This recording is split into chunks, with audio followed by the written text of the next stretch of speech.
కూటమి ప్రభుత్వం వాలంటీర్లను నమ్మించి నిలువునా మోసం చేసిందని వాలంటీర్ల సంక్షేమ సంఘం ఆరోపించింది. ఈ మేరకు వాలంటీర్లను కొనసాగించాలని డిమాండ్ చేస్తూ సోమవారం కలెక్టర్ కార్యాలయం వద్ద ధర్నా నిర్వహించి నిరసన వ్యక్తం చేశారు. ఎన్నికల్లో ఇచ్చిన హామీ మేరకు వాలంటీర్లను కొనసాగించి 10,000 రూపాయల వేతనం ఇవ్వాలని యూనియన్ నాయకులు జంగాల చైతన్య డిమాండ్ చేశారు. వాలంటీర్లు లేని కారణంగా రాష్ట్ర ప్రజలకు అనేక విధాలుగా సేవలు నిలిచిపోతున్నాయని చెప్పారు. ఇప్పటికైనా వారి పనితీరును గుర్తించి రాష్ట్రంలోని వాలంటీర్లందరినీ కొనసాగించాలని డిమాండ్ చేశారు. లేని పక్షంలో నిరంతరం ఆందోళన కొనసాగిస్తామని ఆయన వెల్లడించారు.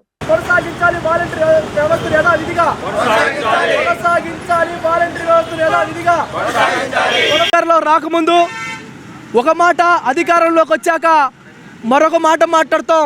ఈ రాష్ట్రంలో ఉన్న వాలంటీర్ల కుటుంబాలు మొత్తం కూడా ఆలోచన చేస్తూ ఉన్నాయి.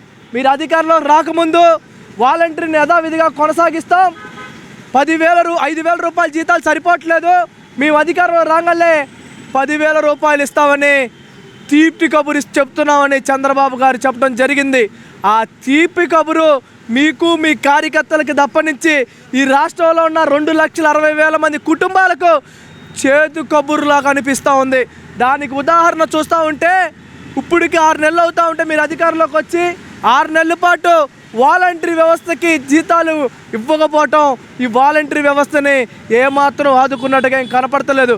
ఇప్పటికైనా తక్షణమే కూటమి ప్రభుత్వం యథావిధిగా వాలంటరీ వ్యవస్థను కొనసాగించి వాళ్ళకి జీతపత్యాలు పెంచి చట్టబద్ధత మీరు కనుక తీసుకొని రాకపోతే ఈ రాష్ట్రంలో ఉన్న 2,60,000 మంది కుటుంబాలకి బాధ్యత వహించాల్సి వస్తుంది.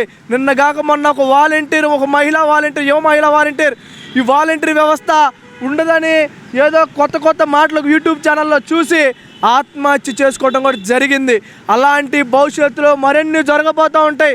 దయచేసి దాన్ని ఇప్పుడుతోనే మీరు ఆలోచించి ఇప్పటికైనా వాలంటరీ వ్యవస్థ మీద మీరు ఒకసారి చూసి వాళ్ళని యథావిధిగా కొనసాగించి వాళ్ళకి 4 నెలల పాటు జీతాల్లో ఉన్నాయి మొత్తం కూడా ఇవ్వాలని వాలంటరీ వ్యవస్థగా మేము డిమాండ్ చేస్తూ ఉన్నాం. అదేనంటే మీరు గతంలో ఉన్న ప్రభుత్వం పెట్టింది వీళ్ళందరూ వైసీపీ వాదులు, వైసీపీలో కార్యకర్తలని కొంతమంది నాయకులు చెప్తా ఉన్నారు.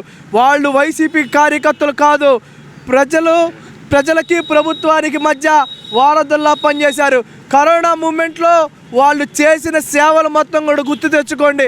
మొన్న విజయవాడ నగరంలో వరదలతో మునిగిపోతే వాలంటరీ వ్యవస్థ కూడా అక్కడికి వచ్చి పని చేయడం జరిగింది. ఆ వరదల్లో ఉన్న ప్రజలను మొత్తం కూడా ఇబ్బందుల్లో ఉంటే వాళ్ళ సహాయం చేయడం జరిగింది. అవన్నీ దృష్టిలో తీసుకోండి.